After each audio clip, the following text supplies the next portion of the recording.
Hello and welcome to another Doctor's Assistant 1 review, and today I'm doing a review of the Judoon Captain from Series 13, Episode 5, Fugitive of the Judoon. Series 12, sorry, said 13 there. But yeah, I, off the bat, really do like this figure. I'll start with detail. I like the fact that you have all of the sort of boots, you know, the boots are still the same, the sort of silver painting, and the skirt piece, or the skirt part, is very cool, and that with the sort of silver dots, and the sort of underneath the arm, the sort of armour buckles and straps, and that are still in place there, and that they're pretty cool. And that attention to detail. Likewise with the sort of translatory sort of device and the gun. The blaster is still pretty much the same, maybe a bit darker. The level of detailing on the head is what's really sort of outstanding, I think, personally. You know, my big Chief Rhino boy has sort of a is blind in one eye. I think that's what they're going for, and I really like that. I think it could be a bit more prominent in so much as, because it's a sort of dark whitish colour and the rest of the figure is sort of this sort of washy, browny, sort of blackish sort of colour, you don't really see it as too well. It's not as prominent. The sort of teeth are just about there. And then you have got the eye on the other side. You've got these really nice sort of textured horns and that, and then you've even got the mohawk and the quiff sort of thing, making it very, very much stand out amongst the other figures you might have already from way back when Smith and Jones aired many moons ago, no pun intended there. But yeah, that's nicely sculpted and sort of textured, and as I say, sculpted with like so it looks like hair and that, and then you've got the rest of the armour piecing on the back, and then you've even got like the nice sort of ab sort of detailing, and the part there to put the communicator in, and that, as well as the gun holster and that. So detailing, it's pretty much hit the ground running.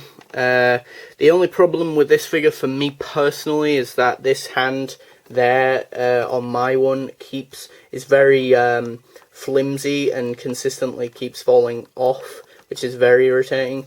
But then that's just my one.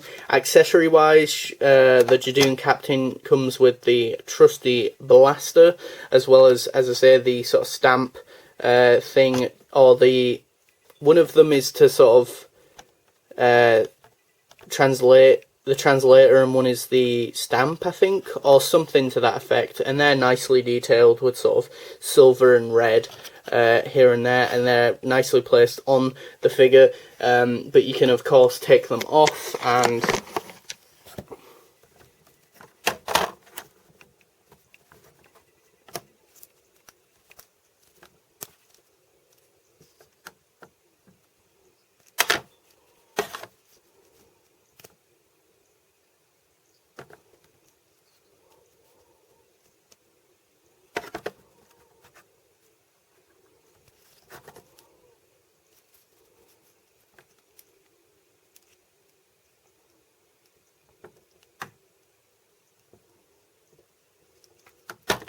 I don't think you can really place them in the figure's hands, or at least I'm finding it difficult to do that at the moment. But yeah, I think articulation-wise, the head doesn't move, but then, to be fair, they don't really ever move in the show. Accessory-wise, you do get the blaster, which, as I said before, is nicely detailed for such a small thing. Has the little black rivets there, and just generally looks pretty cool. Silver detailing, as I say, on one of the things, and it's just got this like little piece there to, as I say, just clip on to the little hole there on the figure, and then you've also got the blaster holster, which I'll just place there. So yeah, Articulation wise, it's pretty limited, but so is the actual character, I guess, in the show, so it's not uncharacteristic. You know, the arms do move full 360 in at the elbows, and then full 360 hand articulation. They also can kind of go to the sides there as well. And it's nice to have more of the padding sort of armor, so they look like they are law enforcement and sort of can, for lack of a better term, do some serious damage, as it were.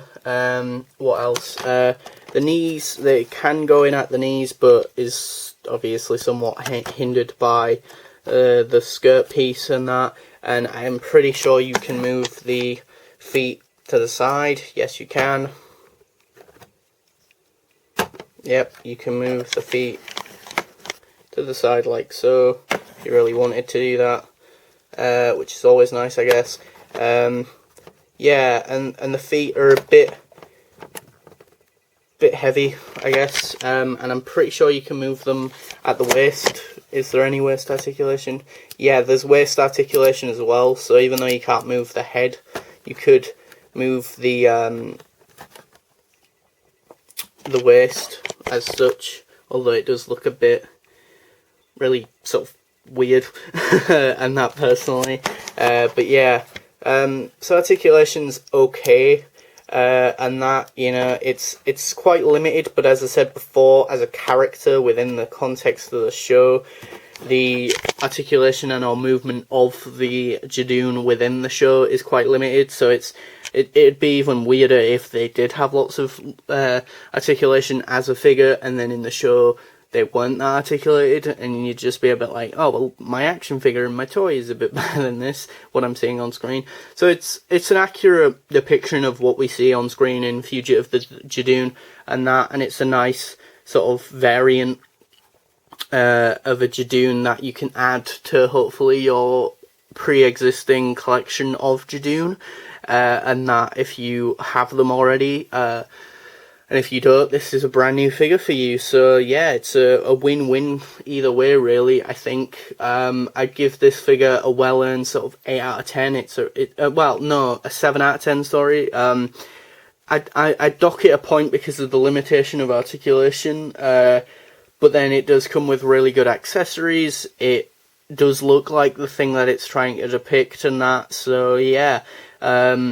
Yeah, I'd give it a well-earned 7 out of 10. Thanks for watching, comment, rate, and subscribe.